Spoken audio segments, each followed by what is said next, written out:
On February 16, 2022, a dark chapter unfolded in the streets of Jacksonville Beach when 33-year-old Jared Bridegan was shot to death. This once peaceful coastal community was shattered by this baffling murder, with only a 2-year-old daughter as a witness. However, the case doesn't end there. This is a story entangled with love, custody disputes, and a spine-chilling homicide that will leave you hanging on the edge of your seat. Prepare for the shocking revelation as we uncover all the hidden secrets and unveil the identity of the mastermind behind this gruesome murder. Jacksonville Beach, Florida is a beautiful coastal city located just east of Jacksonville, known for its inviting beach town atmosphere and vibrant lifestyle. However, this vibrant hub of entertainment in Florida unfortunately became an unsettling stage for the twisted case of Jared Bridegan in 2022, leaving an enduring mark on this tight-knit community. The victim, Jared Bridegan, was born to Gaylord and Joanne Bridegan on June 29, 1988, in Warrensburg, Missouri.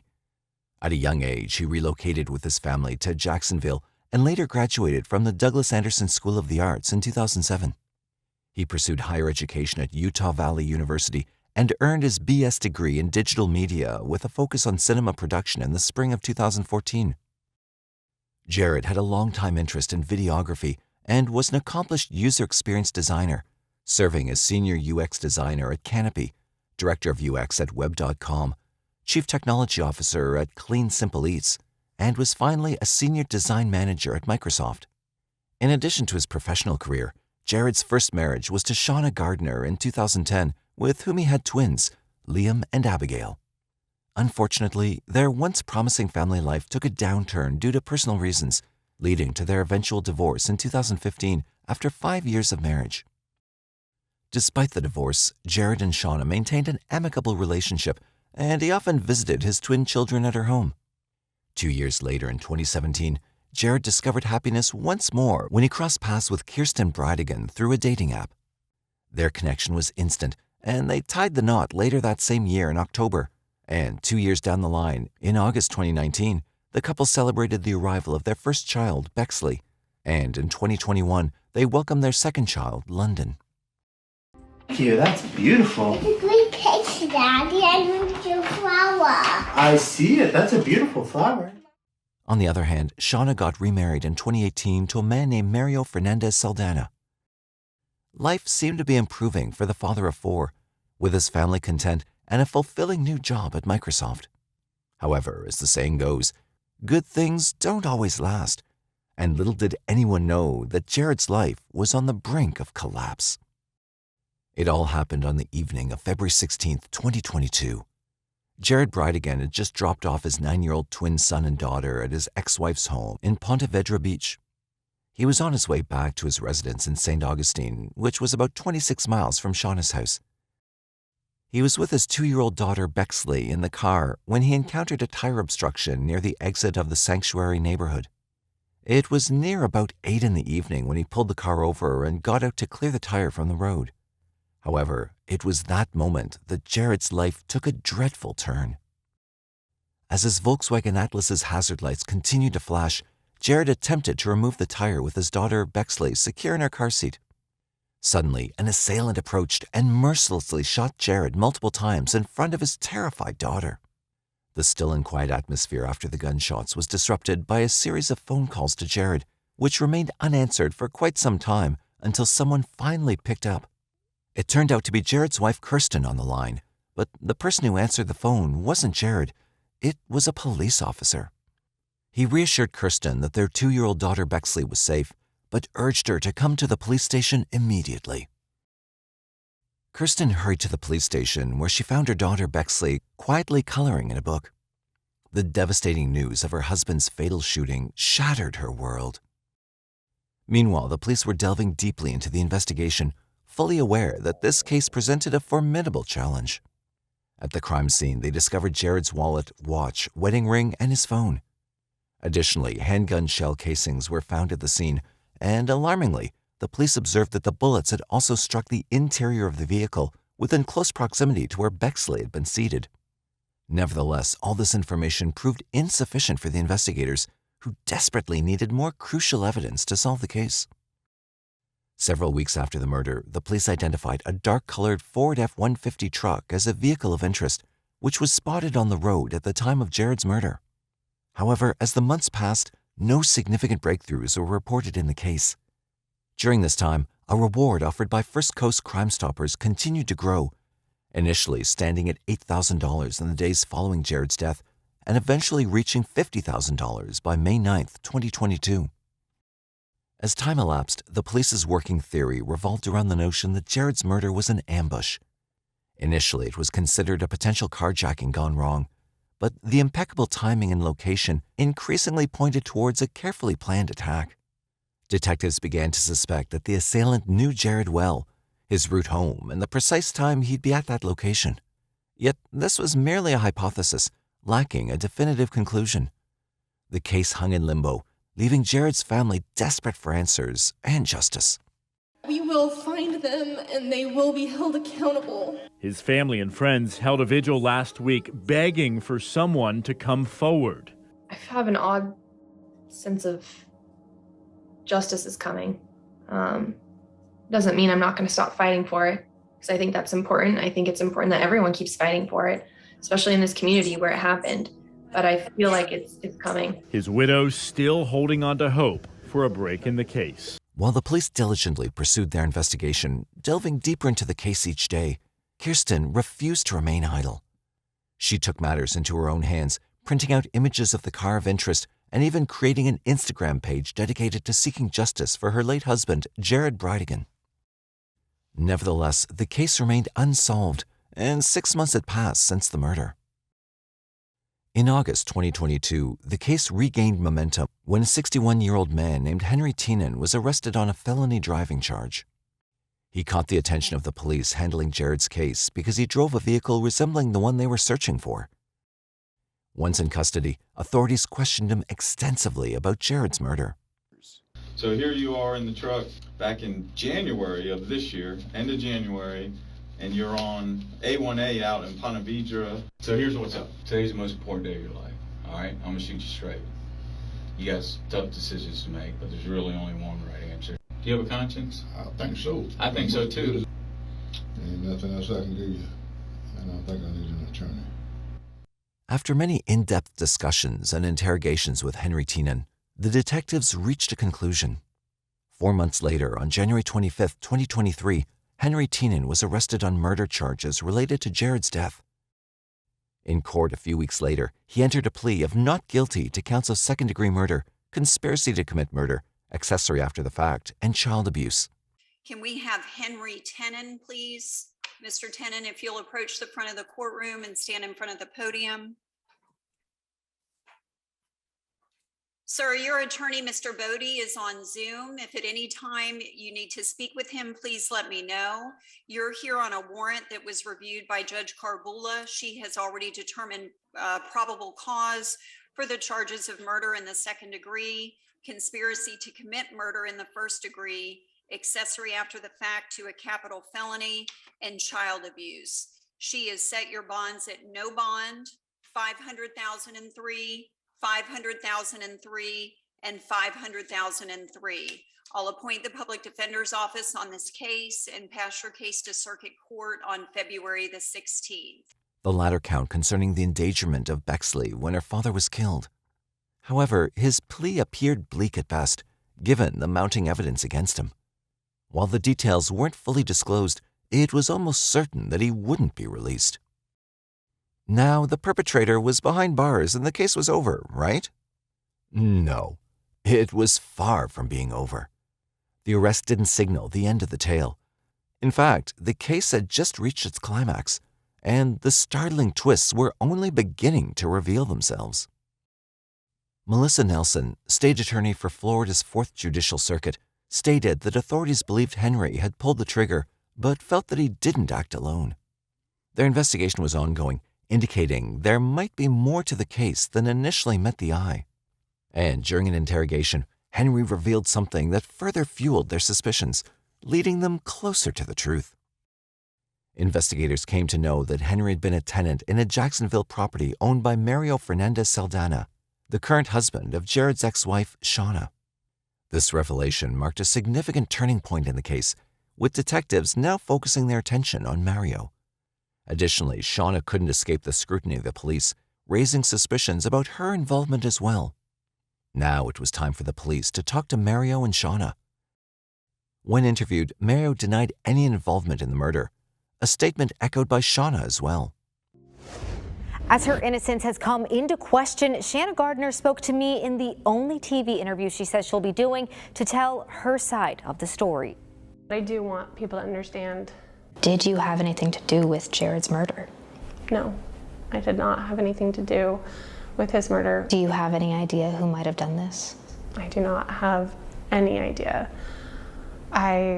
As I said, we've been divorced. We don't run in the same social circles. All I know is that I would never want anybody to go through this. But what piqued the detectives' interest was the fact that Shauna didn't attend Jared's funeral, nor did she allow their children to visit. At this point, the police delved deeper into Shauna and Jared's past relationship, searching for any clues that could provide a motive for this premeditated murder. To their advantage, the police did uncover reasons that could have been a motive. It was revealed that Jared and Shauna had a turbulent marriage, filled with frequent arguments. According to Shauna, Jared was abusive, while Jared contended that Shauna was controlling. This toxic relationship ultimately ended in divorce in 2015. Although they seemed outwardly fine after their divorce, it was challenging to believe that they'd truly moved beyond their troubled past.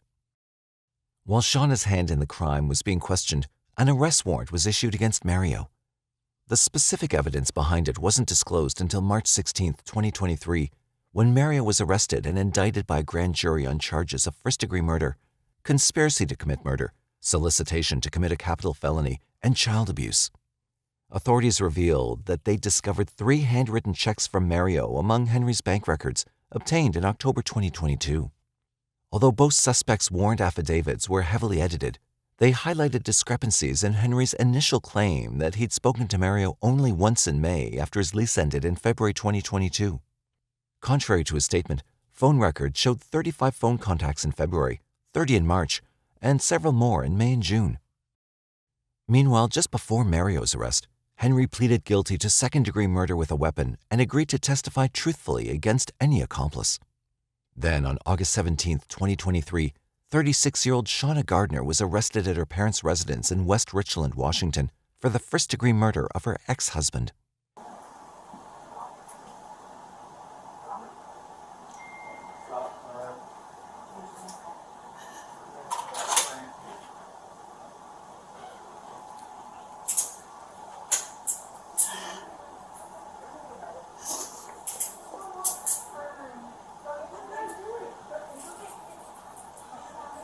Can I be with the kids, or can you at least bring the kids out to me?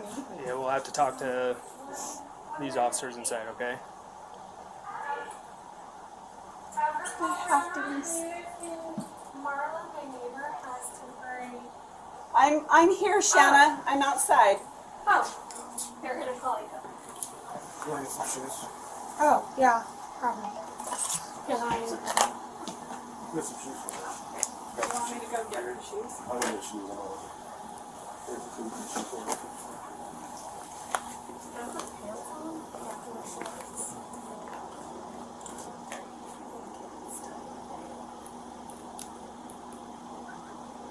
You can roll up to the front if you want. Liam was on top of me. He came in at 5. I heard him. He came in at 5. Yep.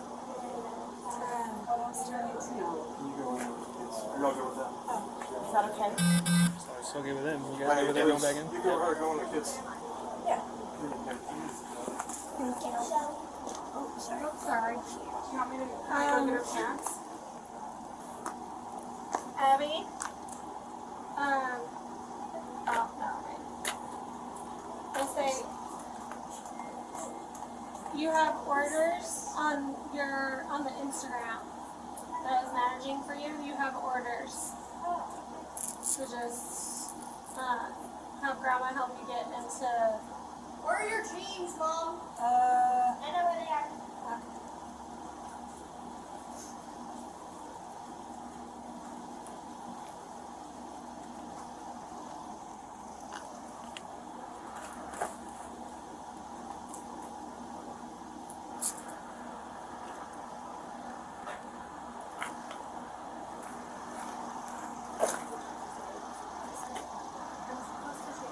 Medication in the morning. They're on my counter in the bathroom. Are those the jeans? It was on the box. The Advil, They let her take prescription medication to the jail without. Or is that? Yeah, they'll let her take what she has, and then they'll order more if they have to. Yeah. Do you want to get all of my medications are in my bathroom on my counter and in the drawer under the right seat? It has a box that I don't have, but I mean, you guys call my doctor. We'll just need to see like it's a valid. Each jail has a medical personnel evaluation. Oh, okay. Okay, perfect. Yeah. Stop here.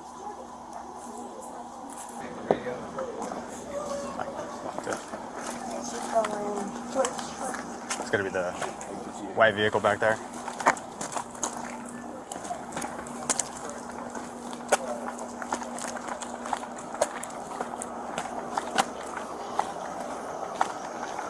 We'll go to the passenger side. Yep.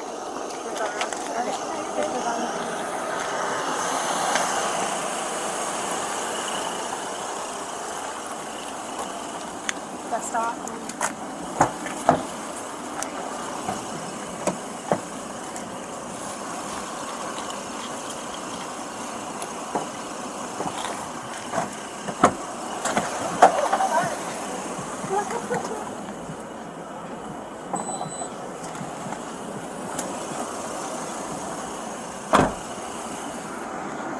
Is that property? Medicine. Good? I'm good, thank you. Alright.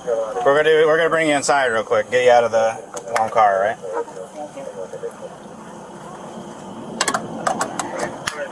Now step out for me. We're gonna go through these doors over here. And then there's gonna be a hallway to your left there. Have you take a left there for me. And we'll go down to this last door here on the left. Have you stand there for me.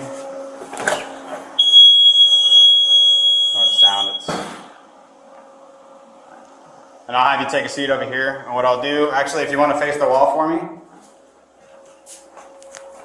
Which one's tight? They're both tight. The right one's more than The right one's more tight? Okay.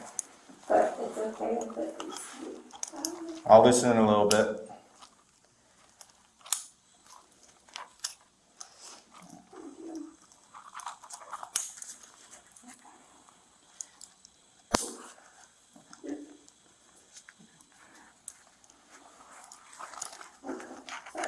Are those cuffs putting any strain on your shoulders or anything? Alright, but it's okay. Okay.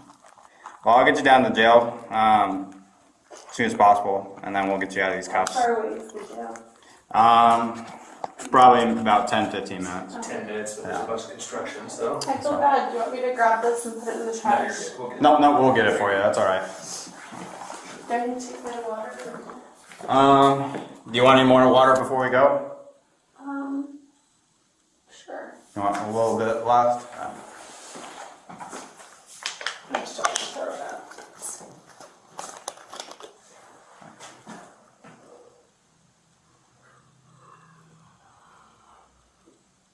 Good. Yep. So I'm gonna put your seatbelt on. I'll get you down there. It's hot. So hot, my vehicle can't keep up. I say it's hotter for you guys wearing all the stuff you guys have to do. And I'll get you down there so you're out of cuffs. I know those are uncomfortable. So just sit tight for me, all right? The indictment alleges that she and Mario conspired to kill Jared and solicited Henry to carry out the act. Nelson's office stated that they'd be seeking the death penalty for both Shauna and Mario. Shanna's arrest ends one horrific chapter of our pursuit for justice for Jared, and now we open a new one. This next chapter will be excruciating. We expect to see justice carried out to the fullest extent of the law. Shauna was then awaiting extradition to Duval County, Florida. She'd not entered any plea or been arraigned yet. She remained in Washington, with her next court date scheduled for September 14th, 2023. During her extradition hearing on September 14th, Shauna appeared on screen from the Benton County Jail via WebEx. The judge informed her that the court had not yet received the governor's extradition order, which meant Shauna would have to stay in Washington for a few more weeks. The hearing was adjourned and rescheduled for October 19th, 2023. Even though the final verdict hasn't yet been decided, it appears that both she and Mario are likely to be behind bars for a long time. In her latest interview, Shauna expressed being shocked upon learning about her ex-husband's death. She recounted, "I fell to the floor because I was devastated. Even though we didn't always get along, he was still the father of my kids." She stated that she was unaware of what had happened to Jared, but she was fully cooperating with detectives and did not anticipate facing any criminal charges herself. What do you believe constitutes true justice here? Share your insights with us. We value your perspective. Additionally, feel free to mention any other cases you'd like us to explore on our channel. Don't forget to subscribe to Mysterious 7 to be the first to dive into these intriguing cases from around the globe. Until next time, stay safe.